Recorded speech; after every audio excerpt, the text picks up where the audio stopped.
cutthroat world of job interviews, we are under so much pressure to curate impressive CVs, and in the interview itself, to sell ourselves so that we get the job. And even once we get it, the pressure doesn't let up, because now we have to convince our bosses that we deserve the job and in fact merit promotion.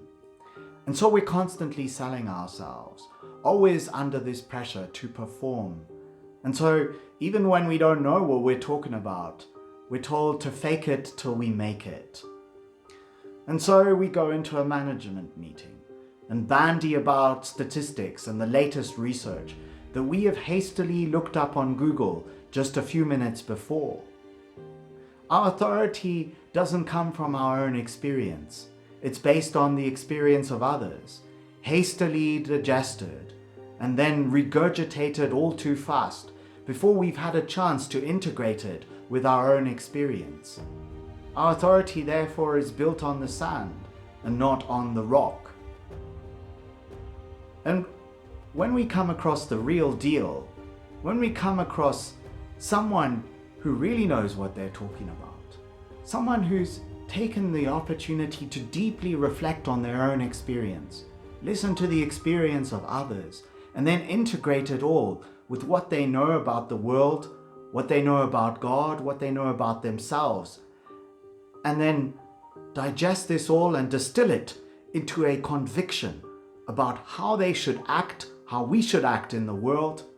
Well, when people come across someone like this, it's chalk and cheese. I think that this is what happened on this day in the synagogue when Jesus entered into the synagogue in Capernaum and preached for the first time. The Jews of Capernaum were used to listening to their scribes and their rabbis, who, instead of relying on their own experience, would quote the authority of others, the scriptures or other rabbis. And so they would do what's called midrash, rabbinic midrash, where they would put together and splice together various aspects, various verses of the scriptures, interspersed with interpretation from authoritative rabbis. And so when Jesus bursts on the scene, rarely quoting scripture and talking from his own authority and own experience in clear, vivid images drawn from everyday life, arresting parables, the people were transfixed. Suddenly, they saw the real deal and knew it for what it was, and were in awe of Jesus' authority. Now, I don't think that we should think that Jesus' authority came from the fact that he was God and therefore knew everything. No. Jesus did not know, for example, the details or the finer points of subatomic nuclear physics. He didn't need to. And we must remember that Jesus was fully human like us in everything but sin. I think that this means that we should be open to the fact that Jesus had to learn just like us. We know that Jesus got tired just like us. We know that Jesus got tempted just like us. And I think therefore we should be prepared to admit that Jesus' knowledge didn't come straight from heaven. Rather, it came the normal way it comes for all of us, through learning, through integrating what we hear from others with our own experience and then distilling it into a conviction. Jesus, I think, was the best learner on the planet. And before he started his ministry, he had had 30 years of life experience.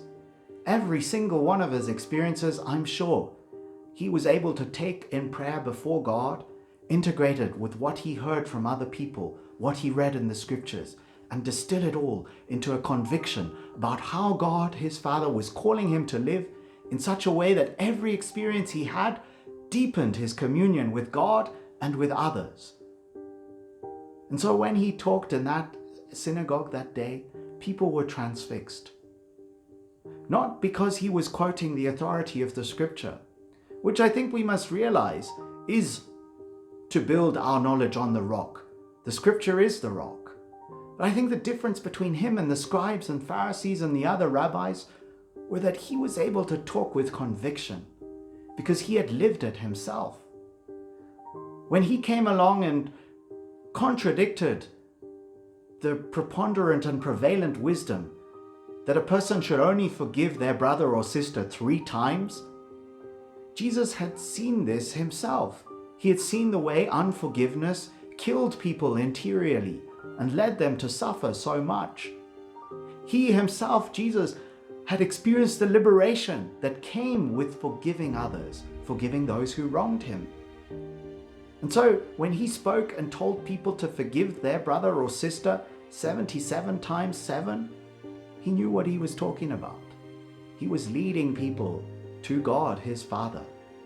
His leadership and his authority were trustworthy, and people could sense this, that they were being led into deeper communion with God through Jesus' teaching. And so I think the lesson here for us is that if we want to have the same authority that Jesus has, if we want to be able to influence people and lead them to God, we have to take seriously our responsibility to reflect on our lives prayerfully, to integrate what we hear from others into our own experience and our own knowledge of the scriptures and of the tradition of the church, and distill all of these into convictions about how we should act in this world. Because when we are able to talk with conviction and passion, people will sit up and listen. People know the real deal when they see it. Let's ask for this grace of the same authority as Jesus, that we might be light and salt for the earth. God bless and have a good day.